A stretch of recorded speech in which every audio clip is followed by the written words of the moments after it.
defenders, I think it's like.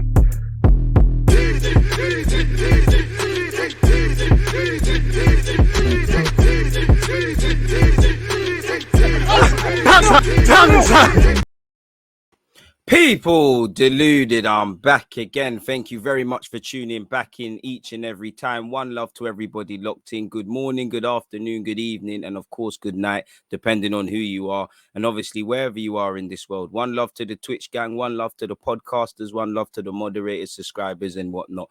Obviously, people, while I'm here, please make sure you're following and subscribing on Twitch. Also, make sure you're subscribing and following on YouTube. After this, I'll be live at 11:30 a.m. where we'll be talking all things Arsenal. Now, I hope everyone's doing well and safe on this Friday. I hope everyone's had a week to remember. I hope everyone's got their physical health, mental health, and all other denominations, and I'll extend that to their loved ones. On that, I hope you've all had a good week in terms of moving to your goals, hopes, dreams, and aspirations. And on that note, I hope you all have a good Friday and a good weekend. Personally, it's been a good week for me. You'll have been supporting the content. You know, we've put in a shift on Twitch. We've put in a shift on YouTube. On the topic of Twitch, 4 p.m. I'll be live to do Football Manager and things like that. So 3 bits of content from me. You know, big up Dan in the comments. Good morning, everyone. Hope we're all good. And exactly like that, you know, all we can hope for is that we're good. It sounds cliche, but it really is understated, you know, how much you need your health and things like that. So it is what it is. Couple of things to speak about. I don't think I'm going to be here the longest, but I want to go over a couple of things. Now, the first thing I want to go over is obviously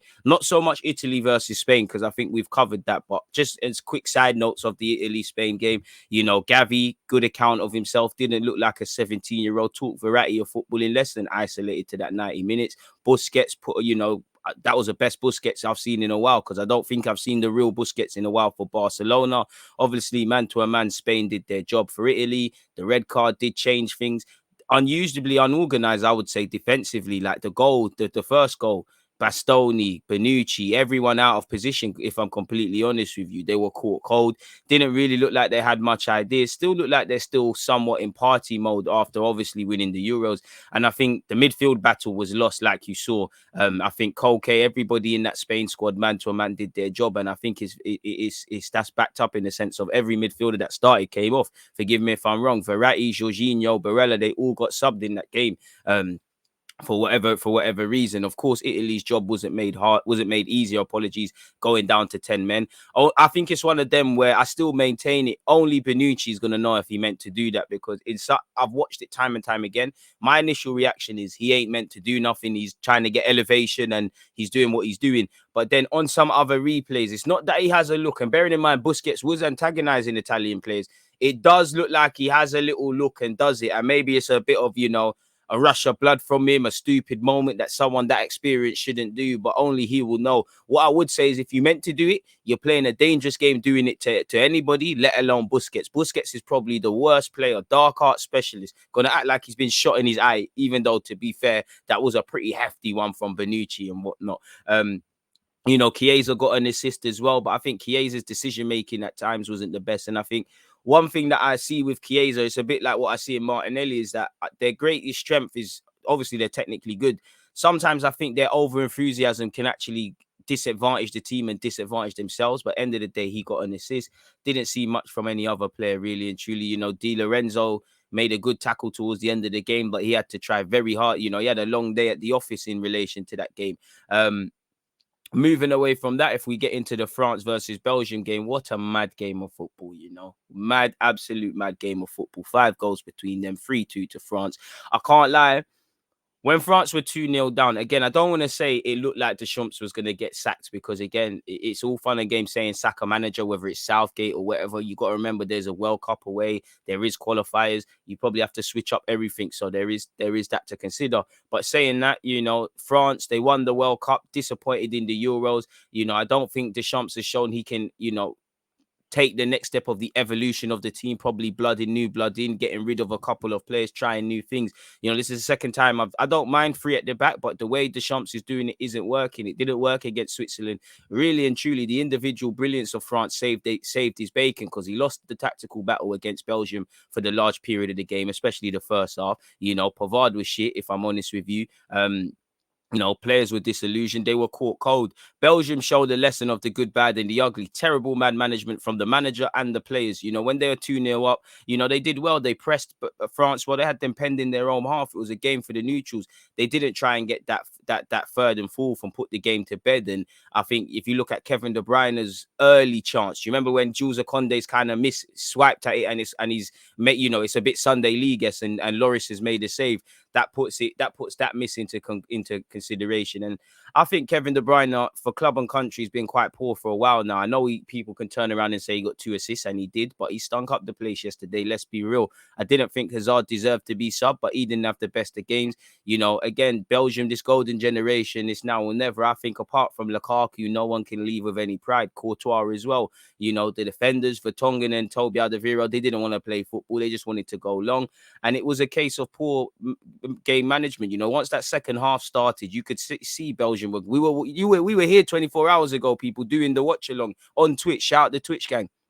You could see they were going to bottle it. They were too deep in their own half. No one wanted the ball. Everyone's blaming each other. It really looked like they were going to crumble. And credit to France. Clearly, it looked like one of them. The managers let them have it at halftime. The players have probably spoken about it themselves, and then they've made it happen. Really, I can't lie. I know. In today's day and age, that is a penalty, but I think that's a very soft penalty. Telemans is given a decision to make. Obviously, I do think the attacking players for France were good. I think Deschamps needs to, like I said, I think they saved his job. I think it gave a bit of Ole Gunnar Solskjaer against Villarreal vibes, if I'm honest with you, that if that result goes left, you might have to hand in your P45. But I think the attacking players saved France, because I did feel, Pogba, terrific effort towards the end of the game with that free kick.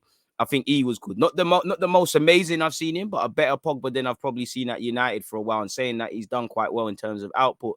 Very good performance from Pogba. The Rabiot thing don't work. The minute Rabiot come off and Pogba looked more free and stuff, they looked a bit better. Griezmann had a good game, cute little passes and whatnot. Obviously won a penalty. The men of the match, the two Real Madrid players, Benzema and obviously little bro, or his little bro, Kylian Mbappe. I did feel Kylian Mbappe was on the pace merchant thing for large periods, just chasing his touch, but he was making good runs. He was driving in behind, hitting step overs. You know what you're going to get with Benzema. He's going to work the channels well, the link up plays there, and his goals are typical Benzema finish, making something out of nothing really and truly, and making it look elegant with it. So yeah, I think Benzema, Mbappe, all of the attacking players look good. Free at the back looks a bit tough. Lukaku, I can't lie. Hernandez, you got absolutely eaten alive by Lukaku for that goal. Should that goal be rightly or wrongly disallowed? Only you lot can draw that conclusion. I did think Lukaku was obviously when Belgium thought they made it 3-2, I did think he was a bit unlucky, but Belgium can only can only blame themselves. For me personally, in that second half, it didn't look like a team where, you've got Toby Alderweireld, generally speaking, Courtois, Kevin De Bruyne, Hazard, Toby Alderweireld, Vertonghen, Witsel, people that have played top division football for a while, people that have played international football for a while, people that are experienced in terms of football and relative to age. It was very naive, and they look like deers in the wild. It looked like France were going to savage them. And credit to Deschamps. Personally, when they went 2-0 down, I was thinking, you got to change things. Probably have to hook Pavard off.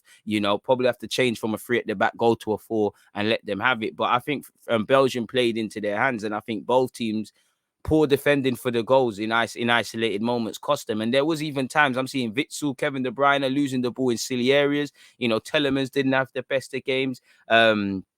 So yeah, man. Obviously, there's a bit of injuries where France are concerned. They haven't got N'Golo Kante.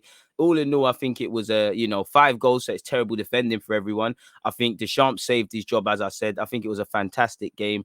I did feel in these last 2 UEFA Nations Leagues, the refs has taken the gloss of football off the game. If I'm honest with you, is it a red? Obviously, is it a penalty? Isn't it? Against Italy, is it a red card? Isn't it? Now refs are always going to be the villains.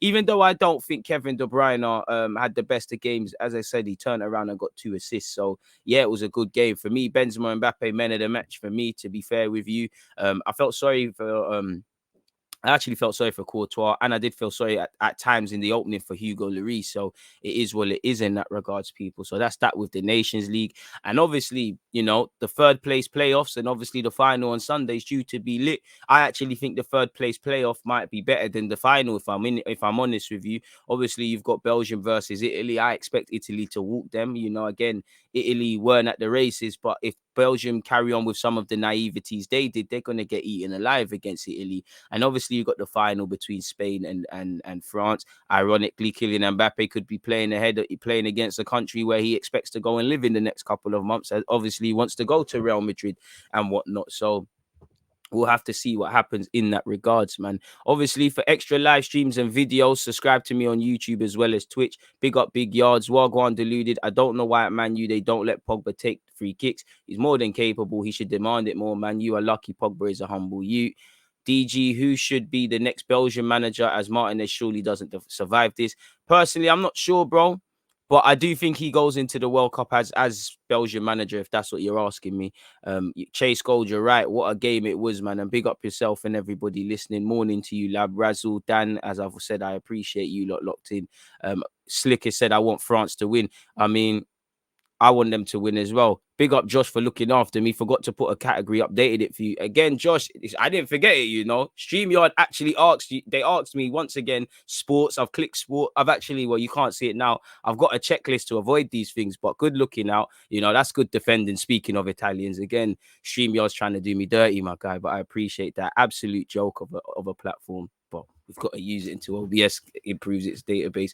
If Chiellini isn't fit, I think they'll struggle. To be fair to you, you're right. Chiellini not being fit, you know, Bonucci not playing. But even with these guys, they looked a bit shaky. Obviously, Bastoni had a decent game, in my opinion, but he's still young and still learning the tricks and trades. And as I said at the start, uncharacteristically, in Italy, apologies, were they were a bit too open defensively. And again, it looked like they were in holiday mode. There was some lovely touches from Verratti, but he looked second. But the midfield lost in it. Like Jorginho, all of these guys lost. Obviously, making it 10 men is always going to make something, always going to play a part on the game and whatnot. But yeah, man. And like I said, I think the final will be good. You know, I expect France to run riot. I can't lie. You can't disrespect Spain or write them off.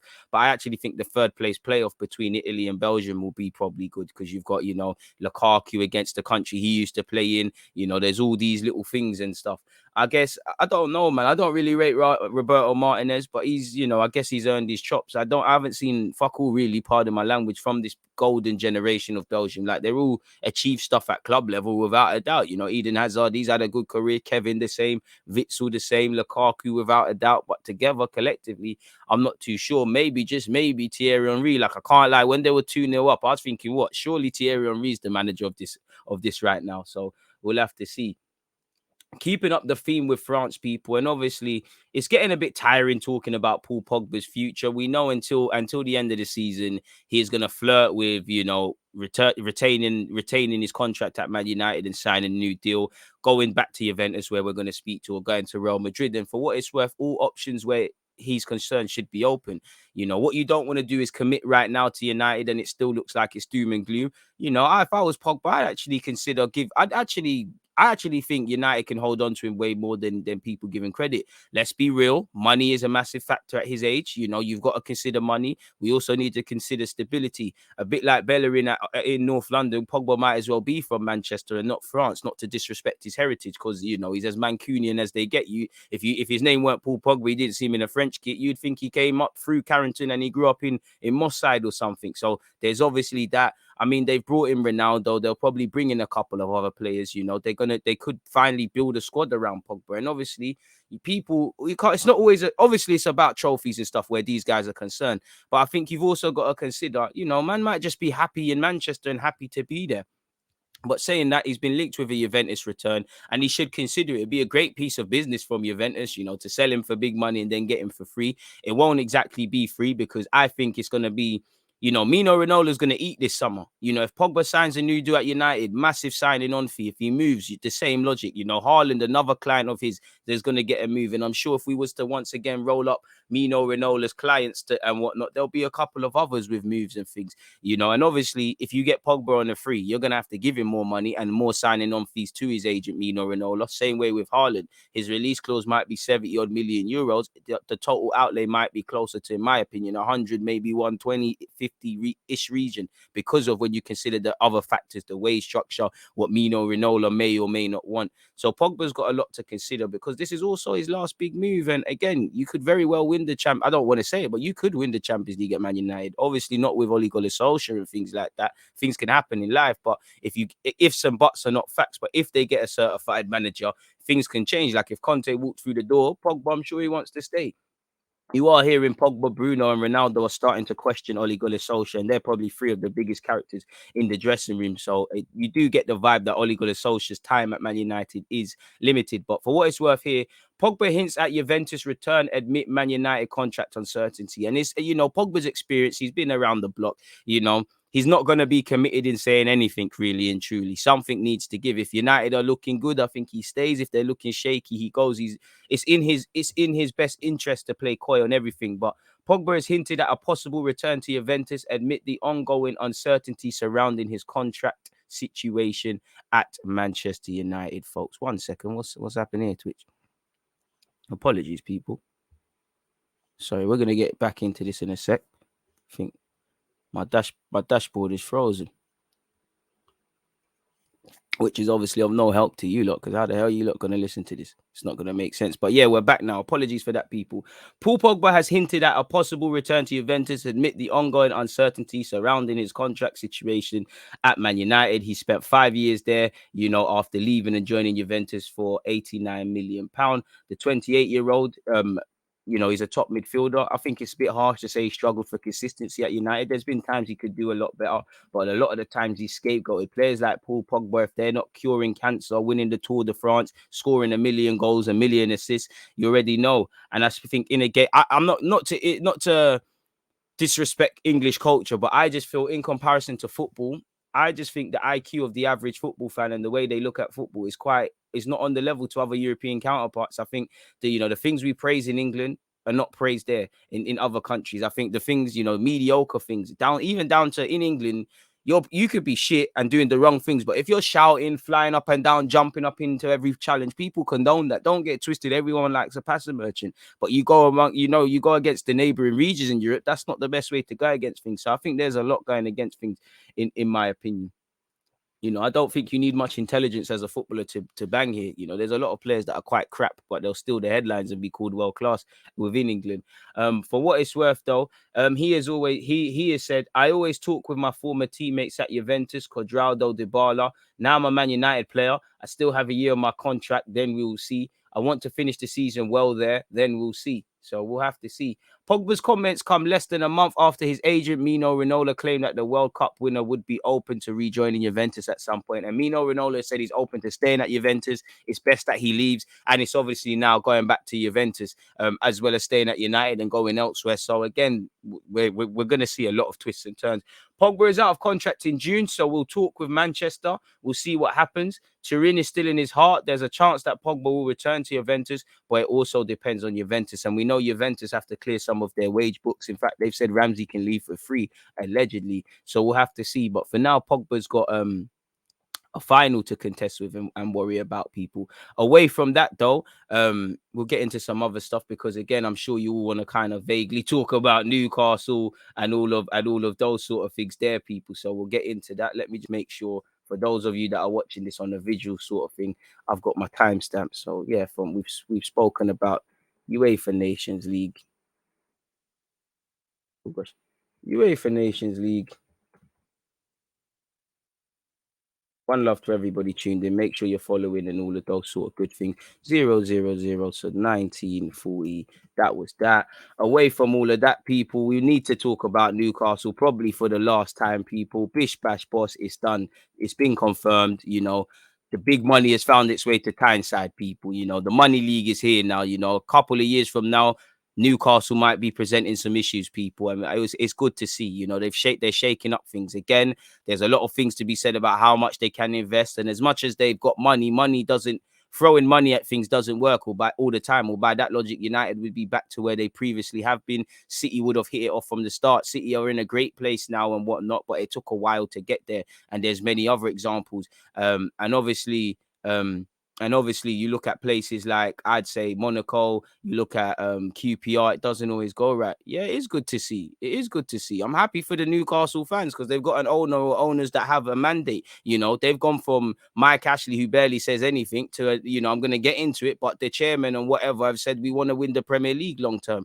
Again, they need a plan. They need the right structure off the field. They need the right manager. They need the right recruitment. But it is defo good. It shakes up things.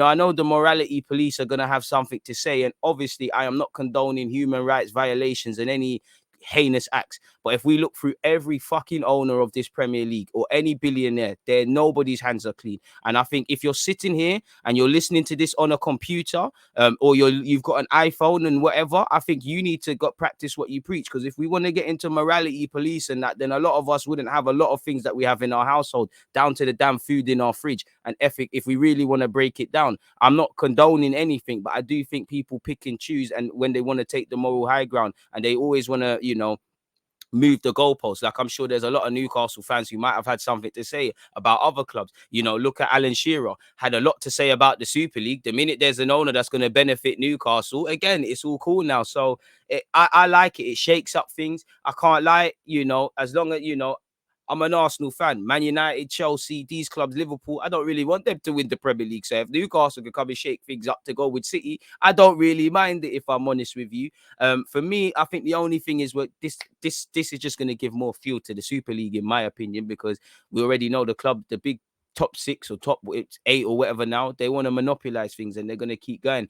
And it's all doom and gloom for Steve Bruce. But, again, Newcastle, they've got ambition now. They've got ambition. That's Aaron Ramsey. That's actually what I want to have here, people. For what it's worth, Amanda Stiverley, who is obviously was involved in the move to not only get Man City's new owners over there, but also to get, the Saudi Arabian group involved in Newcastle currently, has told Sky Sports News the long-term ambition for Newcastle United is to top the Premier League after the club's takeover was completed on Thursday. Newcastle United deserves to be on top of the Premier League. We want to get there. It will take time, but we will get there. I don't think anything's deserved. You earn the right to deserve things like that. But again, this is enticing for fans, people.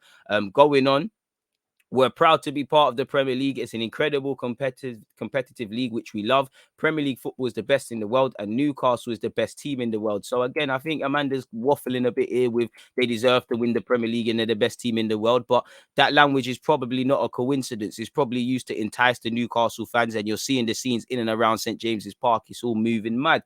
They went on to say, we want to see it get those trophies, obviously at the top of the Premier League in Europe, but to get trophies means patience, investment, time. We want everyone to work with us to build the club towards what it needs to be. And I'm sure now Newcastle, their fans' chests are high and they think their fans want them to compete for things. But I'm sure prior to this and the crazy money that's found its way to Tyneside, I think most Newcastle fans just wanted the owner they could believe in. Like, Newcastle's recruitment in the summer wasn't the best. I know they got Joe Willock. There's always rumblings, really and truly. You just get the vibe that Mike actually doesn't care. I just think they wanted someone that goes against all of that logic. And obviously, I think that's what they're going to get. Now, with what they're saying now, it's taking it up a gear. They're right. It does need patience, people. But finally, Mike Ashley's, 14-year ownership of Newcastle is over. She also went on to say they want to invest at every level, which they're obviously going to do, down to management, down to how they look after their academy, how do they recruit academy players, how do they recruit at first team. Every process at Newcastle is going to have to be revamped. They need to look at the best in the world. You look at City and people like that. They need to bring in people. Are they going to poach people from City or people that have walked away? I don't know. But this is what they need to do. And it's about having a plan, people. It's about having a plan. And, she went on to say, we've got a great squad. I had a great chat with Jamal Lascelles tonight as captain. We're really excited about strengthening the squad, but we have to work within financial fair play and make this done over a longer term. So again, for me, the best thing is you get the scouts in and you try and find the players of tomorrow. Can you find a Pedro Neto? Can you do what Leicester have done and find a Fufano, a Telemans, and all of these guys that present resale value? Madison, they grabbed him from Norwich, who grabbed him from Coventry. Can you do things like that? This is why, for me, the key thing is the scouting. Then they probably need to bring in a manager. And for me, I was talking with my boy last night and floating some names about Newcastle, Gaffer. For me, probably Conte will probably get more than the 14 million salary last was on there at Newcastle. But that could be something. My guess is, I mean, could it be Gerrard? Again, would you, Would you want to leave Rangers because he's doing good things now? But that could be something. You know, you can't mention Gerrard without a certain former England and Chelsea midfielder. Could Lampard come back into the fray? You know, outside chances, could Rafa Benitez or Alan Shearer return to the hot seat? I don't know. You know, really and truly, you know, again, might as well bring back Andy Carroll and get the lads together. But yeah, they have to work within financial fair play. But I mean, they say that there's ways around all of that sort of stuff, man. But you know, she went on to say, but you can know and be assured that reassured, sorry, that we want to invest at every level. We want to get the best squad we possibly can. Everyone talks about it, big names, but what you need is a team that works well together. That is also important. She spoke about Steve Bruce, who is a man on, you know, a man on thin ice, really. She said, I did speak to the manager and said hello and introduced ourselves. We look forward to speaking to him over the next few days. There's an international break, so I think everyone is just relieved to have some rest before the Tottenham game. You know, the Tottenham actually might be missing their South American players due to something going on there with whatnot. But I think, yeah, I think the way she says she's spoken to Lascelles is very different to how she's speaking over Steve Bruce. And for me, I personally think whoever the next manager is, Newcastle know who their next gaffer is. You know, we got to remember these men are billionaires. They've been trying to buy Newcastle for a while. You know, you have to have a plan. You know, the minute you get the keys to the stadium and it's your club, who are you going to have? You're not just, are they just going to sit there? And if they do, I wouldn't say they're in trouble, but they've got work to do. Okay, boom, who's our gaffer? Who's whatever? I think they know who the gaffer is, who potentially a director of football would be, all the other scouting things that need to be improved. I think they know what's going on. And Steve Bruce, unless a madness happens, I think they might be a bit respectful to you. I don't think you're going to get sacked straight away. I don't know that, but I think your days are numbered. She said, we're very supportive of Steve and we've spoken to him. What we're going to do is not talk about the manager or what big signings we can make. We're going to do a review right through the football operations of the commercial side as well and come back and make some decisions. So right now he's got his job in it, but it does feel like war is in the air. Steve Bruce apparently has said he's realistic about his future. He has said he's fully aware that the new owners could seek a new head coach, in which they're allegedly going to do. Steve Bruce has said, I'm happy for the club that this has gone through. It's a great night for the fans. I'm delighted for them. We got to remember Steve Bruce is a Geordie as well. I want to continue as manager, but I have to be realistic. I'm not stupid and aware what could happen with new owners. I don't have any plans to speak to Amanda that I'm aware of. Well, to be fair, that's a bit different. To be fair, what I do hope is that you've got a decent compensation package written into your contract if you are to leave, so you can get a decent payday. And it's a bit sad because he's due to take his 1,000th game in charge of as a football manager against Spurs. It'd be nice to win. He said, if I don't make 1,000 games against Spurs, you might say that can only happen to me. It's not just cruel. It's not cruel. It's just football. That's harsh. I think they'll give you that, and then you're gone, really and truly. You know, I think that's it. She also finally closed up by saying, we'd like to thank the incredible fans. We wouldn't be here without them today. It's their club. We want to be great custodians of this club. We take our role very seriously. We don't want to overpromise because I've seen a lot of people come into the clubs and say, we'll do this. But generally, we want to really invest in every area of this club at every level. We know it's at the heart of the community. You can feel that. It's so touching for me as well to be finally able to talk about this so openly. The last 48 hours have been exhausting. I'd like to thank the Premier League as well and to Mike Ashley for getting us all there.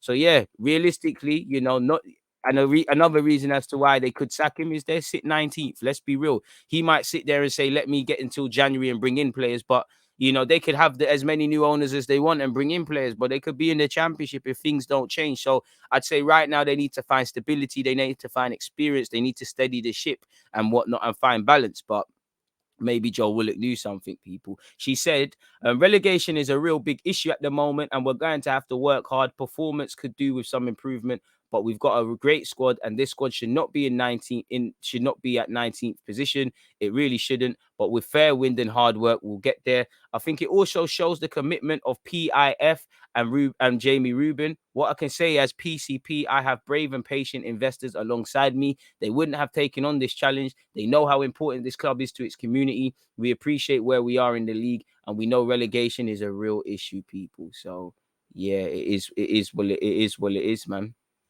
You know. And apparently, for what it's worth, Mike actually said, I rejected a better offer, but this was best for Newcastle. You're capping.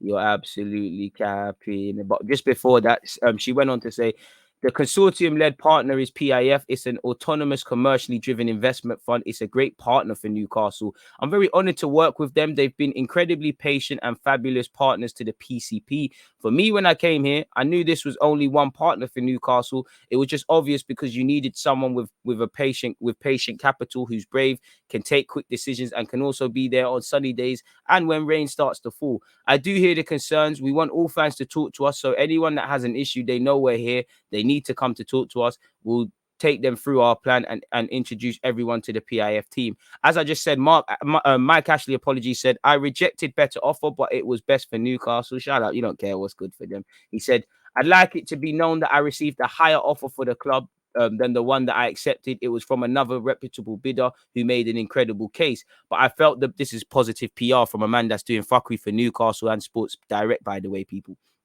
But I felt the bid that we accepted from the current new owners would deliver the best for Newcastle United. Money wasn't my only consideration, lol. There were times when I stepped in financially to keep Newcastle United afloat. Well, it's your business. That's what happens. You know, do you want praise for doing stuff? It's your business, really. And you stopped it being a club.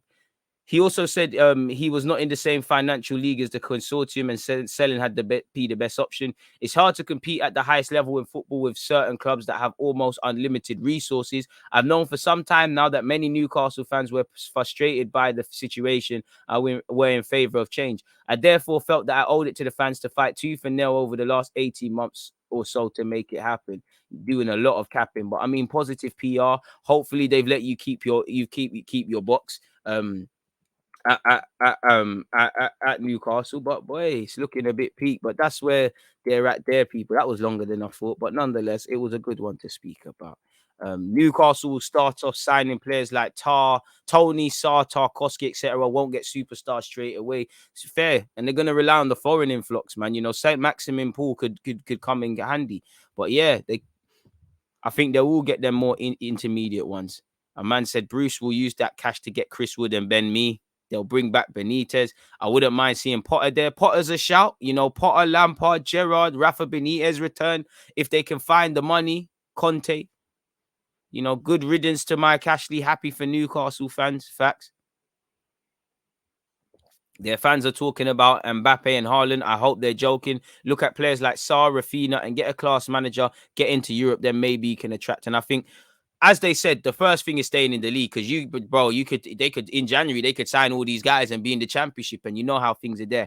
They need a plan. These lot are no idiots, and if they're not footballing men and women, they'll get people around them. The first plan is to stay in the league. You know, bringing in a manager who needs to come in, reworking what they can do from a commercial aspect. Obviously, you know, we've seen the rights in the Middle East.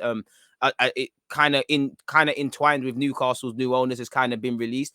Is there something these Middle Eastern owners can do to market Newcastle to the world? You increase your commercial revenue. Obviously, you can spend more. Your global footprint hurts more. They probably will attract a lot of casual fans and tourists down to Newcastle, which obviously is good for the area and whatnot as well. So they need to revamp that, and then obviously that can unloose the purse strings. They need to revamp their practices. How do they not get into situations like this again, being in relegation? I know they've said they've got a great squad. They don't. They sit 19th. They're a club that spent 40 million on Joe Linton. They need to avoid them situations. For every Saint Maximin and potentially Joe Willock, I've got to plug the ex-Arsenal man. How many crap signings have they been? So I'd say year one, staying in the league, finding certain players that are good enough and quality, and then obviously when you you know, you get a bit of stability and you stabilize, then you can start doing things. I think they need to copy what it looked like Wolves are doing, what it looks like Leicester have done and trying to do. You know what it looks like Leeds are on as well. Stability first, and then obviously, and for me, I find it. Newcastle should be a club challenging for Europe and things, so I like to see it. But one of my pet peeves in football is just seeing. I'm not saying every team has to win the league and things. I just don't like seeing teams that are just happy to be in the Prem, like a team like Burnley. With respect, I don't like them anyways. I want them to go down. It's just we're in the Prem. That's it. And I know the finances, it is what it is. Versus, you could see when Leeds got promoted first year. Obviously, and Leicester to a degree. Obviously, we need to find some stability, but we're not just trying to be a Premier League team. We want to push Europe. We want to do whatever we want to do, and that's seeing them win an FA Cup, qualify for Europe, run the Champions League places close and things. And I think these are things Newcastle could do if given time, but it has, you know, they need to bring in the right people, especially around the club. You know, people that know how to do this thing, so they can get better players in, obviously do better, and then you know if you do better, you get places. Benitez is gonna show up rubbing hands together like Birdman, probably. I wonder how much FFP would allow them to spend right now. It's based on income, right? Yeah, man, you know. And for me, that's what I would do. And like I said, raid the French and Dutch talent, you know, get your Fofanas in, these sort of guys, you know, these sort of players, you know, Karim Adeyemi, if this happened 6 months ago, could have probably bought him from RB Salzburg and before Bayern and Dortmund and Liverpool are interested properly like that. Nonetheless, sorry, Newcastle fans deserve it. Facts. You know, it's just nice to see fans are talking, just being optimistic. That's what regardless of what team you support in whatever division, I think there needs to be optimism because that's what we want as a fan. Forget talking about winning this and that. We want hope. We want something to believe in. And I don't think Arsenal fans have had that in a while and still don't have that. I don't think Newcastle have had that. When we go to work from Monday to Friday and we're playing on a Saturday, Sunday, you want to see that there's something to believe in. You want to feel something to believe in. You obviously want to feel a place of where you identify and you belong. And I think these sort of things for a club like Newcastle that's been in the Prem and been a hallmark of the Prem, these things have not been said enough or can't be said where Newcastle's concerned. So I think that's the issue really and truly. And hopefully that's put that one there to bed really. If I'm completely honest with you.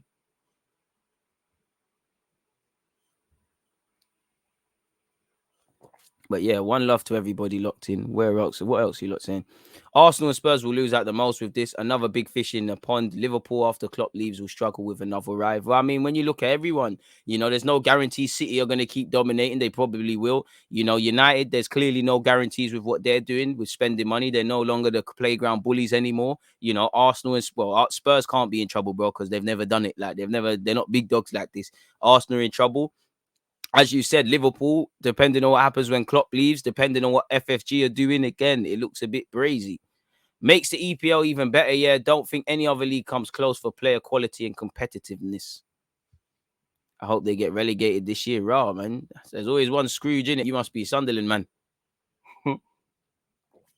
But yeah, moving away from all of that, folks. What is this? What else have I got to speak about?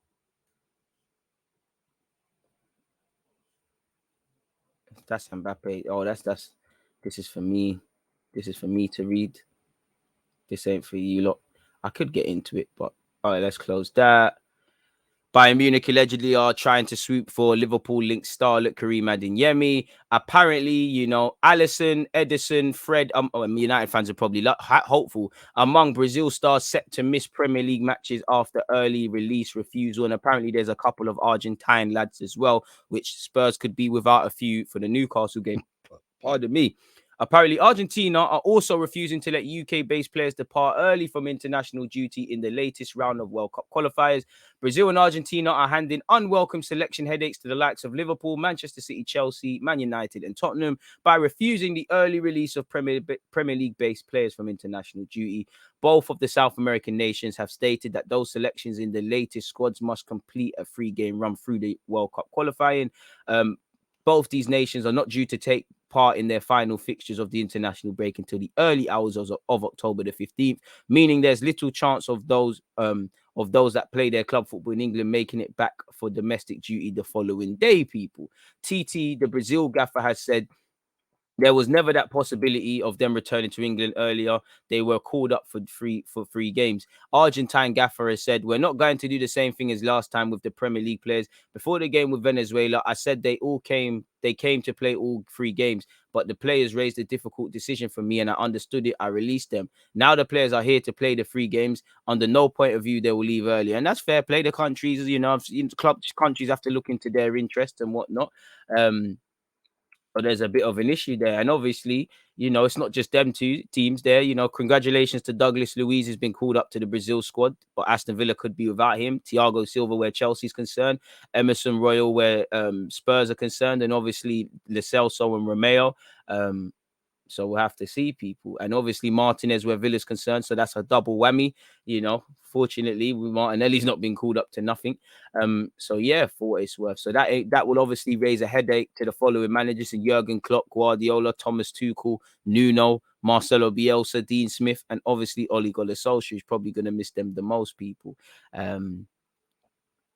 Yeah, and for Spurs, considering their game is not until Sunday afternoon, they probably could have ran it down to the wire, but it isn't to be, people. It isn't to be. Away from all of that, let me make sure I've got the timestamps for you guys as well.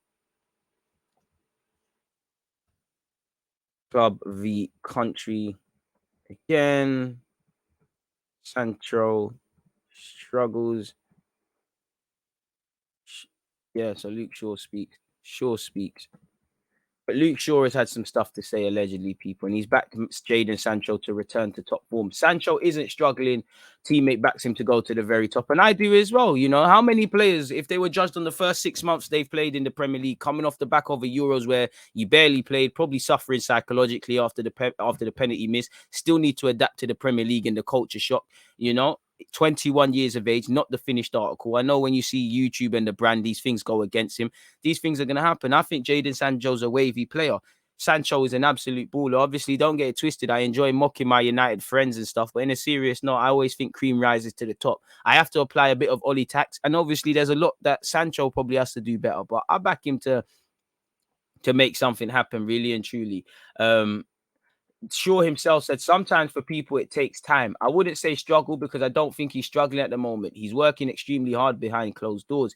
He's training really well and looking really sharp. He hasn't had that bit of luck that sometimes you need for your first goal or assist, but I've got no doubt in my mind it's coming. The talent he has is unbelievable. He can go to the very top. It's just about him staying focused, keep doing what he's doing in training and working hard. His time will come. I think so as well, and I think Jadon will have it, people. He spoke on Luke Shaw as well. He said he's definitely raised the levels. I think there's no question why he's one of the best in the world over the last 10 years. The way he conducts himself, the standard he sets, and his mentality is one of the best I've ever seen. And he's got rid of the apple crumble, which I'm sure Luke Shaw is vexed about.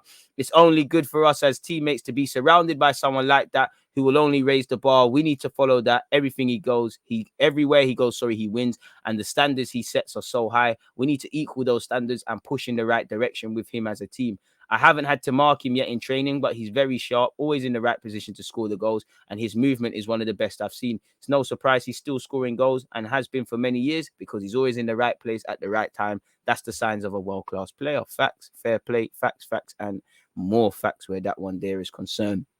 On the topic of Cristiano Ronaldo as well, folks, people, sorry, people, I'm just making sure the timestamp is there. On a rather serious note, obviously, I do think it's not been spoken about enough, and now I got to be wary of not knowing all the facts. But I mean, there is a rape case concerning Cristiano Ronaldo, and again, we already know, especially with what we've seen with Basuma and all these things. We already know. Can't speculate until things have happened. But for what it's worth, again, I'm just reading out the message. Cristiano Ronaldo rape lawsuit in Los Angeles. I'm messing that up. I had a brain fart there. Sorry, people. Random headache there. Apologies. That hurt. Cristiano Ronaldo rape lawsuit in Las Vegas should be dismissed. Court recommends.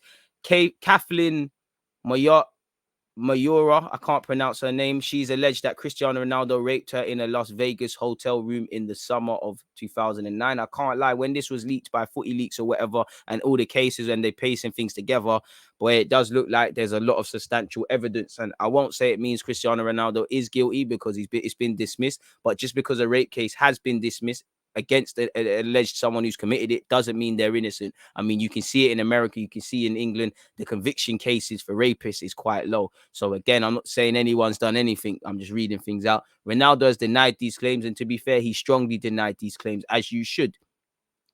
As you should, people. And apparently a Nevada judge blamed her lawyers for basing the case on leaked and stolen documents. A federal magistrate judge in Nevada is siding with Cristiano Ronaldo's lawyers against a woman who sued for more than $375 million in hush money she received in 2010 after saying the international football player Cristiano Ronaldo raped her in Las Vegas.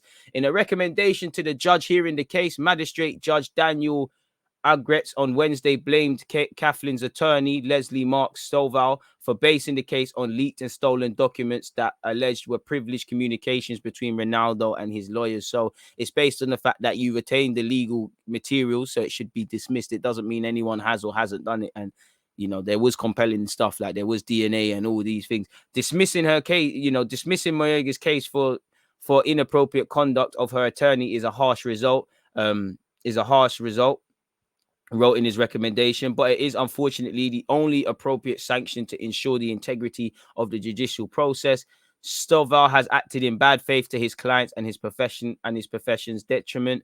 Apparently, the attorney in question and other attorneys in his office did not immediately respond to telephone or email messages about the order. Ronaldo's attorney in Las Vegas, Peter Christensen, has said, "We are pleased with the court's detailed review of this matter and his willingness to justly apply the law to the facts and recommend dismissal of a civil case against Cristiano Ronaldo." Apparently, it's been noted the club made no decision that Ronaldo committed a crime and found no evidence his attorneys and representatives intimidated the poor lady or impending lawsuit. When Marega dropped criminal charges and finalized the 375 confidential settlement in August 2010. So that's that on that case, people. It was on my list of things to speak about. So, you know, I had to size it up for you lot, people. It's as simple as that, really. What else are you lot saying? I agree. Yeah, I think a player like Saint Maximin would flourish surrounded by those sort of players too. He's too good for that current team and their terrible tactics. Harsh. Fair play. Don't forget to subscribe with Amazon Prime for free to support the channel. The report looked strong against Ronaldo. Cristiano Ronaldo dropped the bag on that case, but the money must be running out. He got told he wouldn't have 7, then Ronaldo came. To be fair with you, I actually think United knew Ronaldo was returning way before our fans, because I mean, a lot was made of Sancho number 7, but obviously with Ronaldo, that's probably why it hasn't happened. Shouldn't be worried. I mean, I can't lie. The only things I'm worried about with Sancho is the one things that he can be accountable for is decision making. He needs to play with his head up a bit more. But other than that, it's calm. Bruce winning his 1,000th game against Spurs. We hope so. You know, we want Steve Bruce to stay in his job, man. Really. Hold tight, DG, and everyone who has a day off. Big up yourself, CPT. But yeah, man, what else have we got to speak about? To close up this podcast, we might as well speak about some transfer news, if there is any transfer news. I know Jesse Lingard is saying he needs to be playing regular football. I'm not going to waste time on Jesse Lingard, because a blind man could have seen you're going to play second fiddle. Unless a miracle happens and you can get into the middle of that park, you're not starting ahead of anyone that goes in that front four positions, unless, you know, a miracle happens. So yeah, it is what it is. But yeah, let's see what the local, you know, papers and everyone is saying in relation to that. Like, I've seen Leno's been linked with another move away from Arsenal, folks. We got on the BBC. Pause. It's got on the news column. Just because I haven't gone there for a while. Oxlade-Chamberlain's doing BBC skills challenges now. What a sad end for him, man. Apparently, Liverpool are weighing up a move for Real Madrid and Spain winger Marco Asensio, who is reportedly unhappy at the Bernabeu. I mean, you know, he's 25, but he's hardly had the career a lot of people thought when he was first breaking through. And it could be a good depth signing for Liverpool, if I'm honest, and he would suit their pressing game. Newcastle's new owners are aiming to make the club as big as Man City and PSG, who also have owners from the Middle East. And I mean, if that's not the ambition, what's the point? As you can see here, people, Steven Gerrard and Lampard are in the frame to replace Newcastle boss Steve Bruce, who says he expects to lose the job. Manchester City are keen to open contract talks with Raheem Sterling and do not want to sell the England forward, who has 2 years left on his current deal. Barcelona have been linked with Sterling, and Manchester City would ask for France winger Ousmane Dembele in exchange if the player were to move to Spain. Apparently, Juventus have put a 25.4 price tag on United States midfielder Weston McKennie, who has been a target for Spurs. Apparently, Origi has been offered to Barcelona as a January signing. His contract expires at the end of the season, and obviously he's had limited game time. Apparently, Harry Winks could switch to Everton in order to get more game time as well. 2 Italian clubs in Inter Milan and Juventus are eyeing Leicester's 25-year-old Belgian fullback Timothy Cassandre. Apparently, Arsenal, this rumor's come back again and again and again and again. We've been linked with this guy for years. Arsenal are considering a move for Zenit St. Petersburg in Iran forward Serdar Azmoun, who's 26, as a replacement for Lacazette. We've been linked with him all the time. Alexis Sanchez is drawing interest from Rayo Vallecano, Real Betis, and Valencia after falling out of favour at Inter Milan. AC Milan are keen on signing France defender Umtiti. Belotti obviously has told Torino he's leaving on a free transfer, the 27-year-old, which obviously means from January he could agree moves elsewhere abroad, and he's been linked with Tottenham Hotspur and obviously Arsenal. Juventus are eyeing a striker, and they have Icardi and Vlahovic on their waiting list. Apparently, and this guy's quite good, to be fair with you. Stoke City's Emre Tizgel, 16 years of age. Apparently, United, Chelsea, and Manchester City are all eyeing him up. He's actually in the England squad as well. He's quite a decent player. For what it's worth, Manchester City have joined the race to sign 19-year-old Espanyol attacker Matteo Joseph, who is attracting interest from Leeds. Apparently, from what it's worth, from what I hear, Leeds have actually agreed personal terms with him, but not a fee with his club. So it's very interesting what could happen. Bro, we're getting linked with him, man. Yeah, it is the Iranian Messi. You know, I might put that in the title of my of my next video at 11:30 on Twitch, man. I mean on YouTube. See if that helps the engagement, because that's a myth. We know that guy is not joining this club, man. That's a myth. A myth in all ways, in all ways, shapes, and form. In fact, let me put that in there now on a shameless one, really and truly. How you spell Donny's name? Arsenal to sign Serdar. Sorry, folks. Serdar Sardar, I believe, as more. Even, we could even put that in the middle round of this. Sorry, folks. Multitasking, man. I'm on a live stream, or this is technically how I'm doing the DG podcast now. So yeah, shout out to the podcast gang as well. Make sure you're following on Apple and Spotify. How can I be doing that while I'm preparing another one? Talk about multitasking, man. One love to everybody locked in. But Guendouzi takes Arsenal big. Leave that one there, bro. He is 2 meters tall. How can he be the new Messi? It's a running joke. They've been calling man the Egyptian Messi. Them man there. It's a mad thing. Like, they're not even trying to. Do you know how lazy the papers have been with Arsenal links? Everyone's replacing Lacazette, really and truly. Origi to Barcelona is just sad. Day's work done. Big up DG. Come on, Omar. Appreciate you. Appreciate everybody locked in for what it's worth.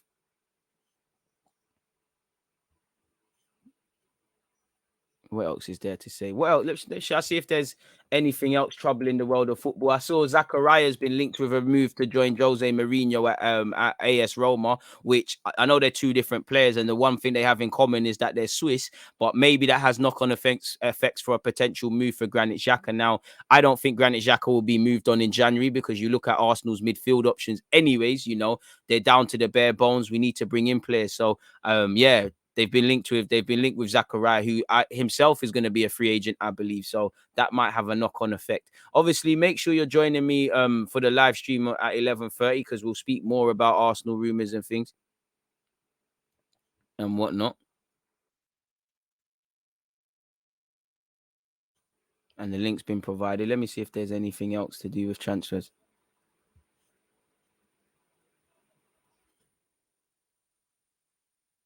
Yeah, man. As I said, people, I think Frank Lampard should. I think Frank Lampard will get the Newcastle job, in my opinion, personally, man.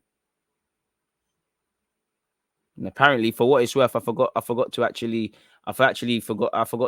say it, people. Allegedly, Newcastle are looking at bringing in a couple of scouts, but the Newcastle owner apparently is trying to buy Inter Milan as well, who allegedly need a broker as well. So maybe Conte could return, or maybe Inter Milan could end up challenging Juventus.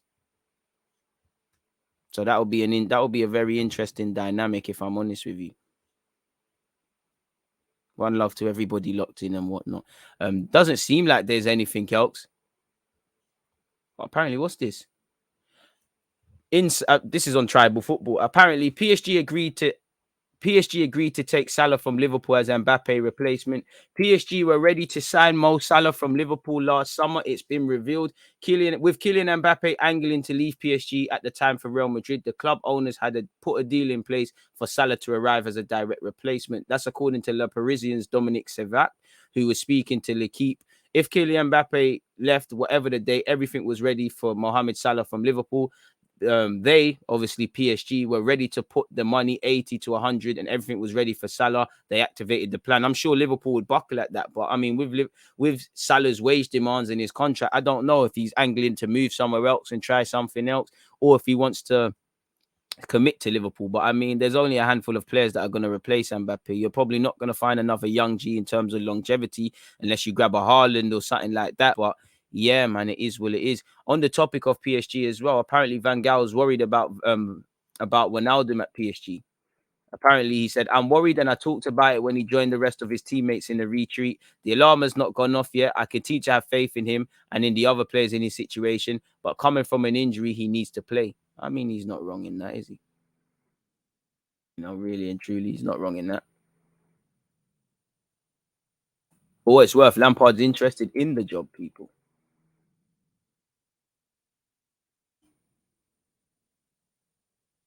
Crazy.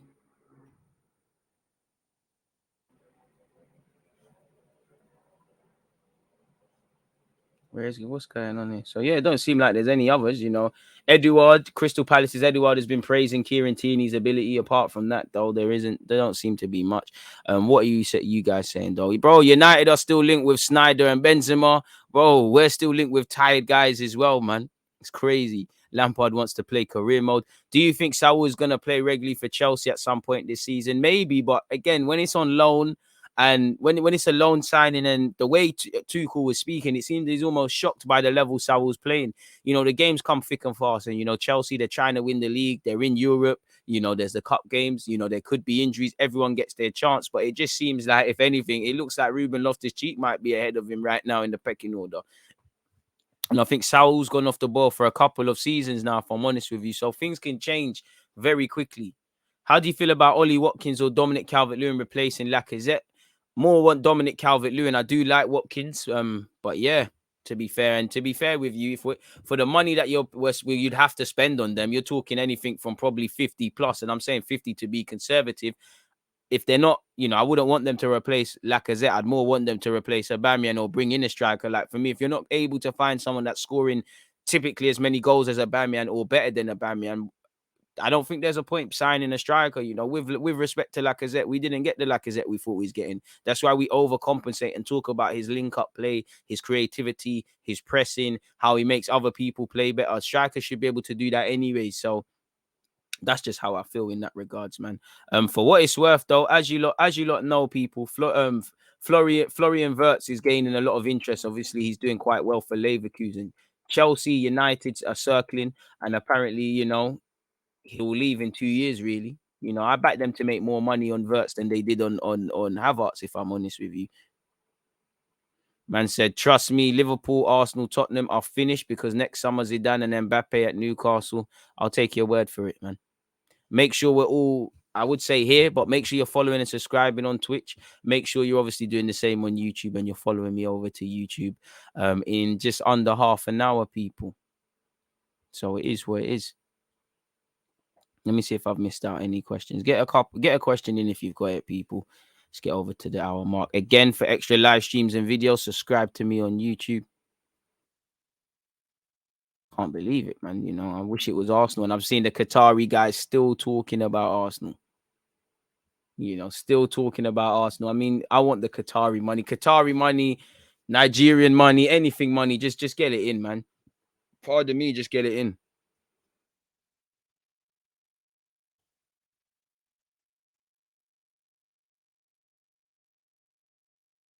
We need money now, man. We need money, man.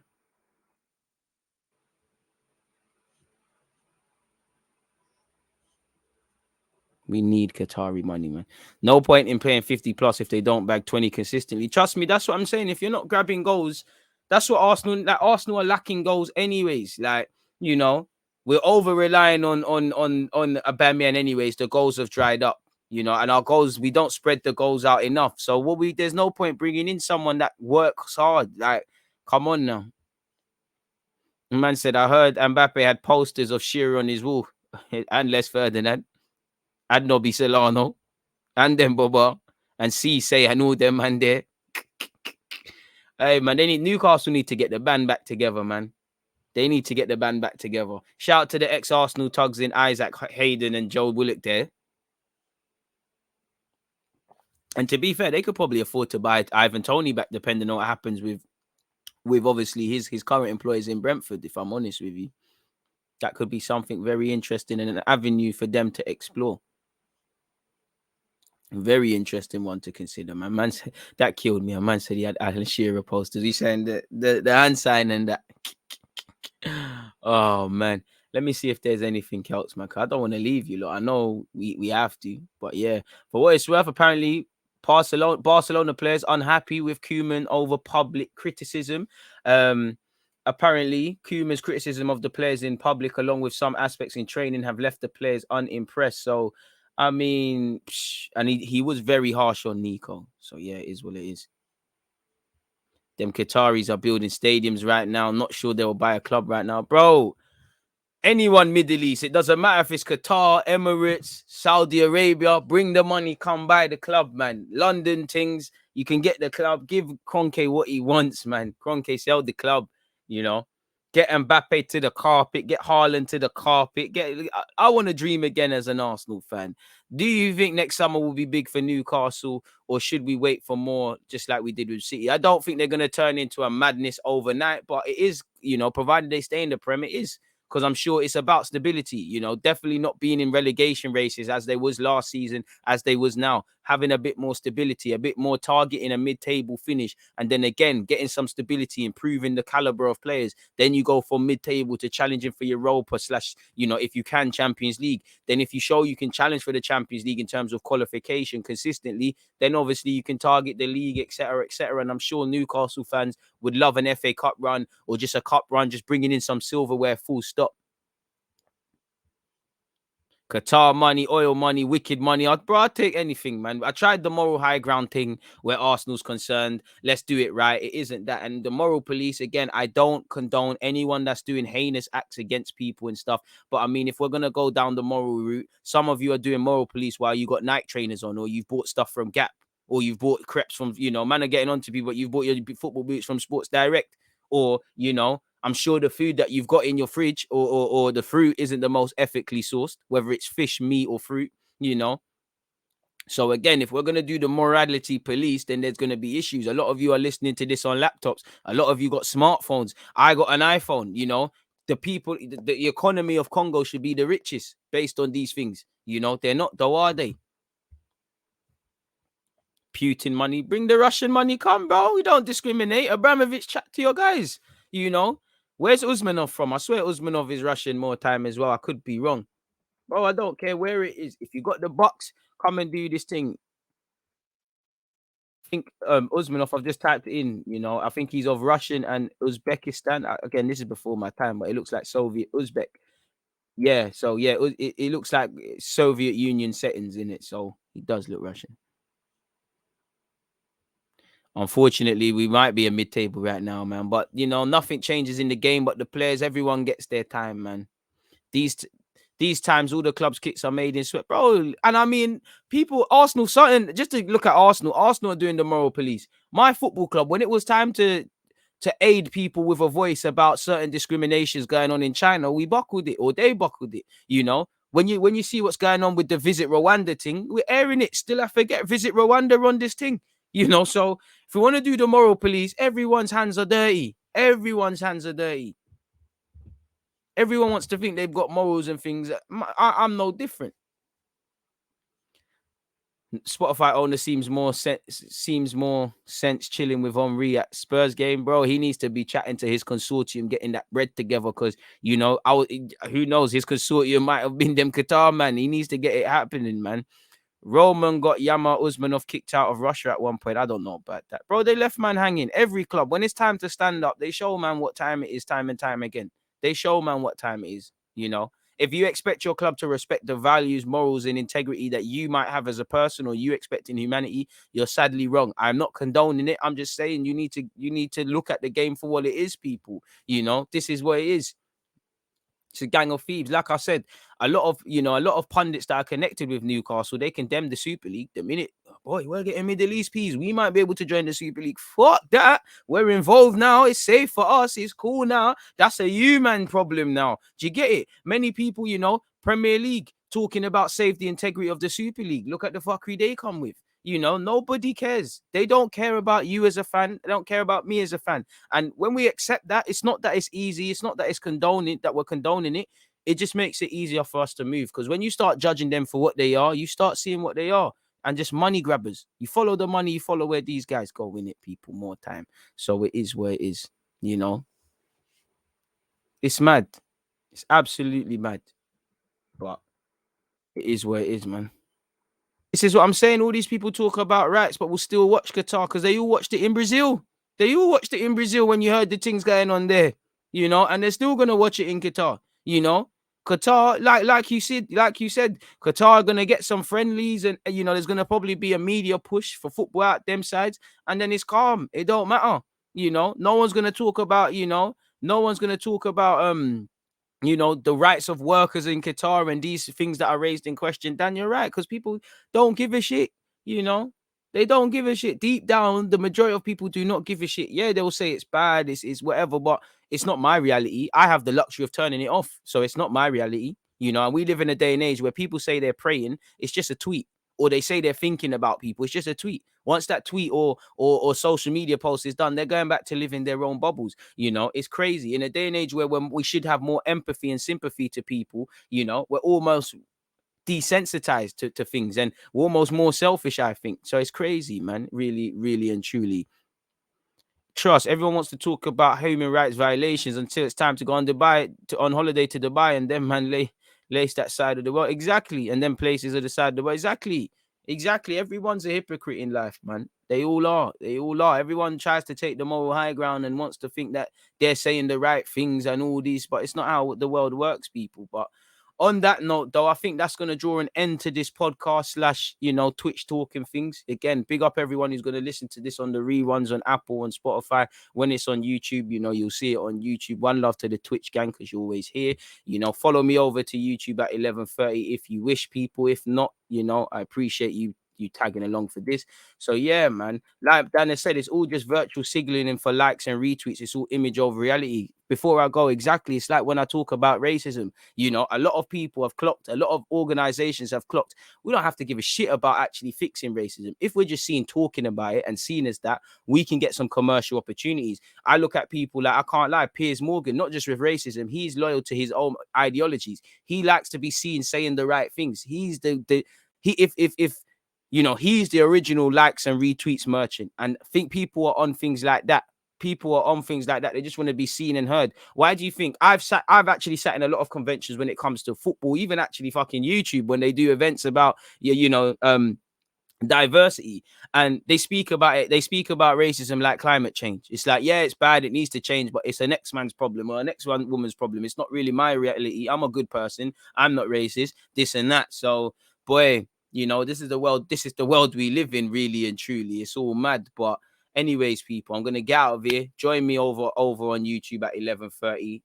Obviously I would say link is in the bio, but there's no bio on Twitch. So yeah, obviously later as well, I'm gonna be 4 p.m. I'm gonna be live to play Football Manager. So make sure you're all here for that. So yeah, 2 more bits and pieces of content, people. So yeah, man, I'll catch you lot in a bit. It's been a great one. There's always just that active red flag, defending. I think it's like